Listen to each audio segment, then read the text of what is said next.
What's up, everybody? Thank you for tuning in once again to the Unofficial Therapy Podcast. This is Chris Kane, and I am happy to have you guys with me today. Today's topic is something I think we can all relate to. I think it's something that really defines, one, what this podcast is about, and two, kind of the age we're in general. I've heard a lot of people describe this time as the information age, which is mostly because of the internet, but also because of the outrageous amount of sharing we have from every social network platform, Facebook, Instagram, Tinder, I guess is that social media? I don't know. Snapchat, all these things that we are always on. It's just constant flow and sharing of information. And so as a result, people see more information, so I guess they know more information. This is a double-edged sword because people also know less information too, because sometimes people are bombarded with things that seem like information but aren't real. So I guess it's that part too.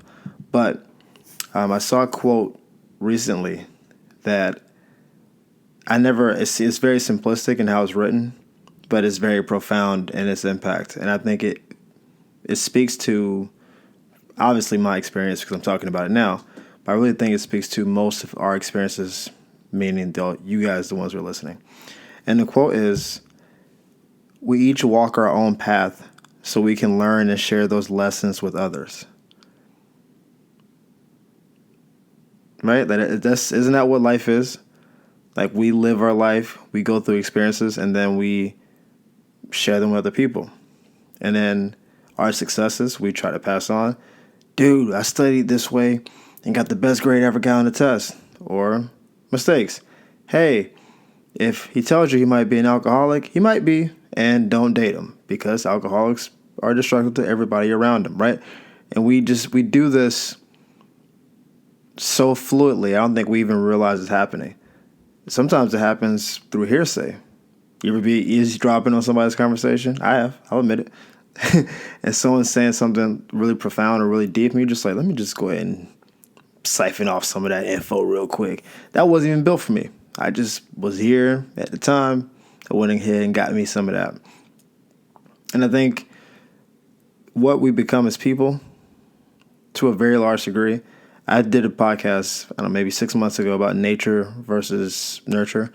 And this is something scientists for a long time have tried to determine which one determines more about who we are. And all the research I've seen seems to suggest that it's not a 50-50 split, but both are factors,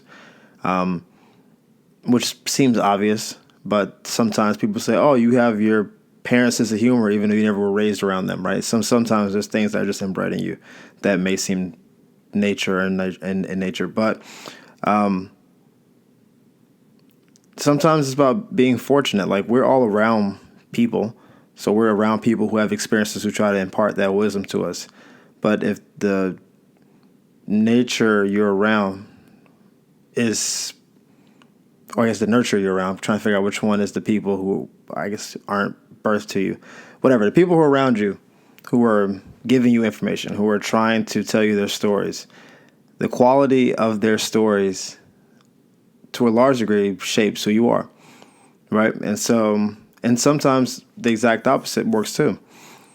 We all know the story of the rose that grew in the concrete, right? So sometimes you would assume if I grew up around all business people and really affluent people that should make me more prone to be those things. But there's also the opposite effect where if you're around those people, you may take it for granted. Then you just kind of, brush the information off. It almost becomes white noise. Yes, I understand how the stock market works. Yes, I understand about balancing checkbooks. You just like blah, blah, blah. And you just kind of push it off to the side. And sometimes if you're around people who are bad influences, their bad lifestyle is in and of itself a lesson. And that I don't want to be what this person is. And so I'm going to work really hard to go the opposite direction to make sure I'm not this person that is trying to tell me, man, you got to put on 2 condoms. That's how you stay real safe. There were people at one point in our childhoods. So look, some of y'all are laughing right now because there was some 3 or 4 year older dude in you who told you to wear 2 condoms because that was safer than 1. And it was like, oh, that makes sense. 2 is better than 1. It's like this guy, this guy. But like I used to have, I've lived in a lot of bad neighborhoods, And so I've lived around a lot of dudes who did high school and then like got out. I grew up around a lot of dudes who didn't even finish high school. And that's crazy. Like you never expect, and I guess when you're like in sixth grade, you never think that you're gonna meet a dude who got to like sophomore year in high school and just was like, nah, I didn't, I'm done, and just be out. But it's true, a lot of people do, and because of that, like when you encounter it, you're almost like, dude, are you okay? Like this and that, and then they did tell you their story. Yeah, man, I was just trying to out here get some money, or sometimes something's bad, like some death in the family happened. They kind of went sideways, but never got back on the right track. You ask them now, okay, well, you didn't finish high school. What are you doing now? And it's like, oh, I work for UPS. I'm an Uber driver, or I'm just kind of cooling out for a little bit, trying to figure it all out. And you as a 12, 13-year-old is like, I don't know, dude. Aren't you like 24? What do you mean cooling out? Like, shouldn't you be done with college, starting whatever career you're supposed to be doing? And again, not everybody goes on that path, but at 12, 13, that's what you think. And you say, well, I don't want that. And even parents use this strategy. Don't be like Paul. Paul dropped out in junior year, and you're like, oh, yeah, I don't want to be like Paul. And so you got something valuable from Paul, even though I guess he wasn't intentionally trying to teach you, but his experiences were a good teacher. This is I brought this up before. But this is something that I guess take from my parents in a large degree. I can't think of too many life lessons my parents have like sat and told me. I don't think my mom's ever sat and said, "Here's a lesson." And I don't know if any parent does it like that, but like any information I've gotten from her was just like through the grapevine. It was just her talking and me just absorbing stuff. But I don't think it was ever said like, this is how things should be. This is how life should go. Other than, if you go grab a toy from a toy box, put it back. Those are like little responsibility lessons. But between either of my parents, their lives were the biggest lessons and teachers for me. And it wasn't anything they've ever said or done. I watch how hard they work. I watch how much struggle they've had. I watch, I guess on some level, how unfulfilled their lives have been. And if you see them walk around, they're not degenerates, they're not upset, sad people. But they definitely, if you saw them at, 15 and said, what do you want to be when you're 50? They'll be like, oh man, I'm going to be X, Y, and Z. And they'll, have all this exuberance and hope, And then if you interview them like 35 years later, hey, you're 50 now, how's life go? I think it would be disappointing for them for the most part. And so I've got a chance to watch them just growing up and see them, reminisce about the past, talk about the things they wish they had done. My dad's told me on probably at 9 different occasions that I can remember, like off the top of my head, man, I wish I would have went to school. I should have gone to college, man, because he's smart. He's smart. He's a bright guy. Tons of skills, just didn't go to school. And I don't know if getting a degree would have necessarily like moved him in a better direction. Like maybe he would have gone to be an architect or something. I think he has the capacity to do that. But if he just got a general education, just a degree in communications, would he be better off? I don't know. He probably wouldn't have the regret, I guess. But I don't know if he wouldn't be doing what he's doing now. And my mom has her regrets about being a singer and having kids, and she was a pageant girl and all that good stuff, right? So there's lessons in their daily experiences. Like when I call my dad and he's out on the road, he's like in Indiana or something. Say, Dad, what's going on? Oh, no, I'm in Indiana. Man, the snow is crazy around here, but I got to take a quick little 30-minute nap and turn around and head down to Atlanta.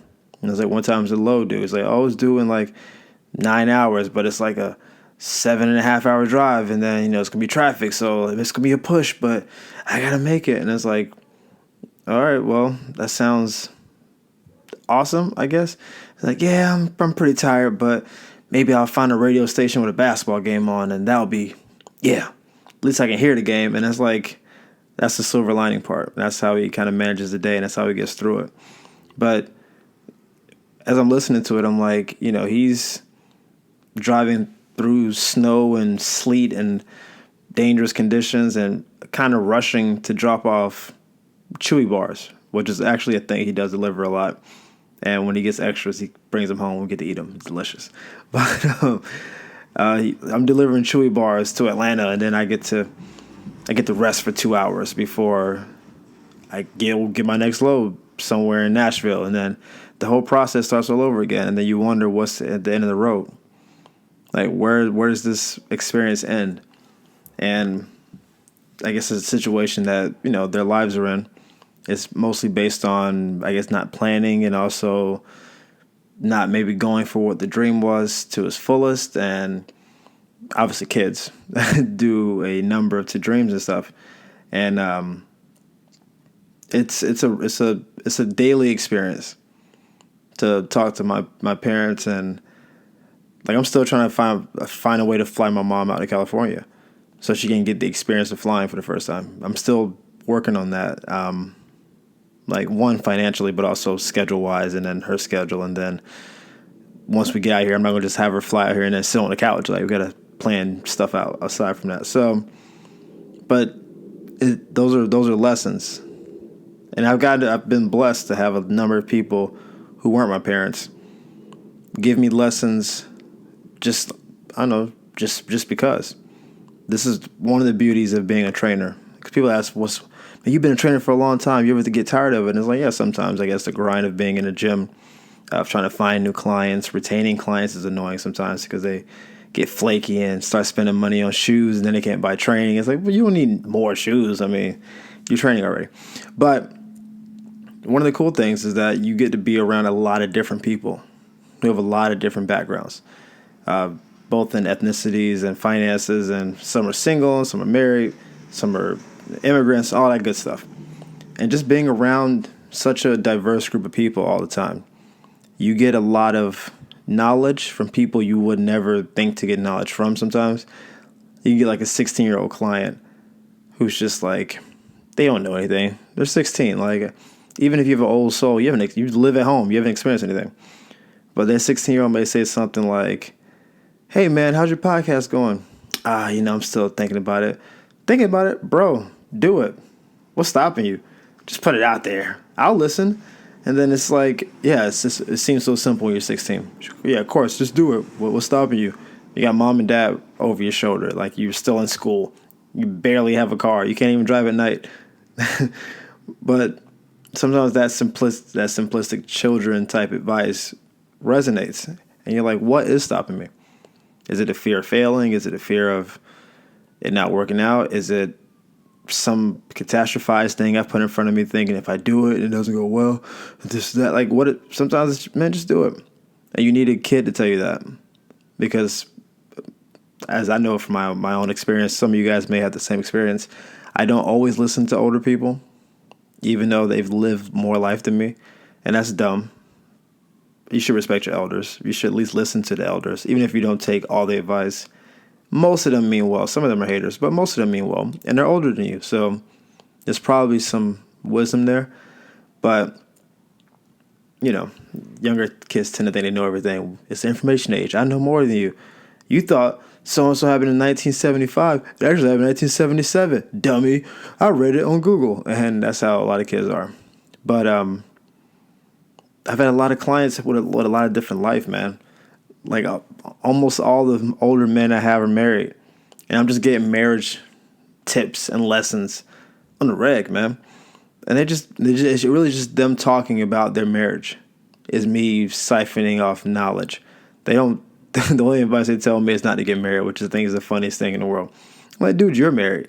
But they'll just tell you like different stories about how they keep the romance, how they vacation, how they surprise their wife, the dumbness of the fights, how they typically know the right thing to do and sometimes intentionally do the wrong thing, just to, just because things are monotonous sometimes. It's like, you know what?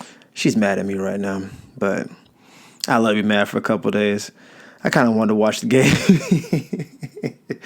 I kind of want to watch the game anyway, and if she's not talking to me, I just sit in the den and watch the game, and then I'll apologize. I'll take her out probably to, Nobu or something. She likes their shish kebabs, and then we'll just go from there. And it's just a race, man. You're 30 years into a marriage, dude. Like, what else are you fighting about? You fought about everything, about where to live, how much money to make, like wayward eyes, like that outfit. You're putting on weight. You need to lose weight. Like, you've done all this stuff before, so all the fights are just petty now. It's like, oh, did you put the Mrs. Dash in this? I told you I didn't like that flavor, and it's like, well, why don't you cook? It's all stupid stuff. But you learn a lot from just listening to them talk, because that's what most of my job is all right, I can write a program for you, and then as we're doing exercises, people are just talking. And most of what I know about women, I've learned from talking to women. Right? Because when I talk to guys, we're all talking the same way. Like, this is how we think women are. And then you talk to women, and some of that stuff is true. What we think is actually true.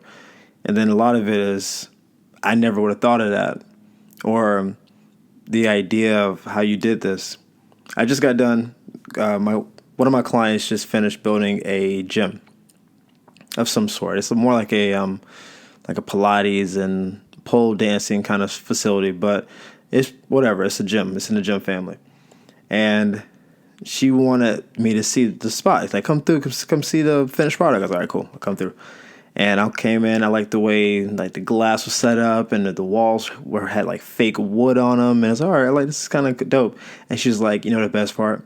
I'm thinking she was gonna say the poles are reinforced, and look at these banisters are beautiful. She's like, you gotta check out the bathroom.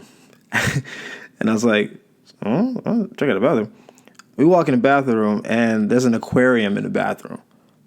Like, the right wall is like a half aquarium, and it's got like these like electric blue, I don't know, foam things in there with little real fish in there. And I just looked at it. I was like, you have an aquarium in the bathroom? And she was like, isn't it amazing? And I'm not gonna lie to you, it was. I just looked at it and said, I never would have thought to put an aquarium in a bathroom. How much time do you spend in the bathroom to need an aquarium here? Like, is this good for the fish? I don't know. Like, I'm not a fish expert. And then there was like other little things, like, when you walk near a toilet, I don't know what this is called, but some of y'all, like, you're being dumb. You don't know what things are called. When you walk near the toilet, that's this like motion sensor, and like a backlight shines into the toilet, and the light was like magenta colored. And I was like, you got this magenta activated light, like the mirror to wash your face had like a touch screen to make the backlight of the mirror pop up. And I was just like, this is so dope. I don't know how much you spent on that bathroom. That aquarium looked mad expensive, but it was just like the detail and the idea of it, the feeling of it. Because what she went for was the feeling. We discussed it ad nauseum, because I was, caught up. I'm like, why'd you do this? What were you inspired by? And she went to like SeaWorld or something. They had something like that. And she was just like, I knew it was improbable. I knew it was expensive, but I knew it would stand out. I knew it would have a feeling when you were in there. And I wanted people to have a feeling when they were here. Outside of the fact that it's a facility and people pole dancing and stuff, like when I'm gonna go wash my face, you walk in, you can't help but see the aquarium. And I think there's been studies that like aquariums and fish calm people down and stuff when they have anxiety and stuff. And so it's just like, what other bathroom would you go in that has this? Is that worth a membership? I don't know, maybe. For some people, it's definitely something worth talking about. It's also definitely memorable. And it was just, and she was so excited, like a little kid. And this is something I've learned from women. It's just the amount of thought and detail that goes into everything. Like, I've planned things out for people, and I thought, all right, yeah, I covered my bases. And then if you're planning something with a woman, you realize how many more things you just didn't consider. And it's actually kind of embarrassing how little our contribution as dudes is sometimes. We're like, all right, well, we did it. It's like, did it? You didn't think about this, and that. And you're like, oh, damn, I didn't think about any of that stuff. And so by being around women for as long as I have been, all that stuff's rubbed off on me to the point where when I do stuff, it's planned out. It's super thorough. And then other dudes see it like, dang, man, you thought of everything, man. You you missed the preparation, Mr. Cub Scout. And I'm like, I'm not Mr. Cub Scout. This is, I guess I'm whatever the female version of a Cub Scout is. I don't know what they are. I was never a scout, but this is the influence of them. This is what I was taught. And I remember the feeling and ambiance of being in their houses, and like the idea of having like scents that complement each other in the house at the same time. I don't know. I'm a dude. That was foreign to me. I would just get one plug in, boom, in the wall. Whatever that smell is, we riding with it. Then the idea of, all right, this room smells like cedar wood, and this room smells like tobacco, and this room smells like this. But those smells together have their own distinct smell. And it was like, yeah, I wanted my bathroom to have this scent because this happens, and my room to smell like this. And it's just like, I don't know how y'all have time to think about that stuff really, but I'm thankful. And it makes you want to be better. It makes you want to be on top of your game more. Even like the way like I match when I wear clothes. I'm a dude, and I'm a black dude, so you got to be on top of your match game. But I think on some level we got a lot of that stuff from being around women and stuff. To watch the bra and panty match the like beret or the little hair bow that girls have, then the toenail polish matches. And it's just like, man, this is so. Then it's accessorized by this wrist, jewelry, and this. It's just so many elements to it. And you see it, and you just like, you can't help but respect it. And then you want to approximate it in some way or fashion, and I think that makes you step your game up. That's the best compliment I can give to women, is that being around them in the capacity I have been has made me step my game up. Not like I was a misogynist and I'm not kind of way, because that's what the media wants people to do and think and stuff. But more like when I thought I had done enough, or I thought I had done a good, thorough job, a lot of times I had a woman come along and be like, yeah, this is solid. This is maybe a solid B effort. Here's what we can do to get it to an A. And then once you kind of get the rhythm and flow of it, then you start branching out. Like, let me go do this on my own. And then a woman's like, oh, wow, you really went all in. I don't have any more to add. And I say, all right, cool. I kind of arrived. But that's inspiration. So I want you guys to take a moment this week, if you can, to think about the people who've inspired your lives, people whose lives have helped shape what your life is, and people who have made you especially want to be better. I think those are the biggest impacts in our life. Usually people that have like a teacher, like a school teacher, who says, man, you believed in me as a freshman, and then I did the major you were in, and then I became this. That's a lot of people's story. Sometimes, it's a cousin, sometimes a friend, sometimes it's somebody random. I've been inspired by people on TV who I don't even know. They're just talking. And I'm like, man, that's a dope story. Or, man, they overcame a lot, and look at their attitude. Can my attitude be better? Yeah, probably. I'm complaining about, I don't know, not having protein powder in the house, which is a real complaint. Didn't have protein for like a week. I don't know what was going on in my life. But yeah, it's just think about and reflect on the people who've inspired you, and the person that kind of shaped you to be the better version of yourself. And if that person is somebody who you know and you can get in contact with, then I would reach out to them and thank them. I say, hey, I don't know if I ever told you, but you inspired me to eat better, to stop drinking, to, I don't know, watch more documentaries, or pick up a trade or a skill, because I saw you and I thought it was awesome what you were doing. And I want to thank you for inspiring me. And hopefully this podcast has inspired some of you. I will see you guys next time. Thank you for listening. As always, repost, tell your friends, family, all that good stuff. I will see you guys next time. Deuces.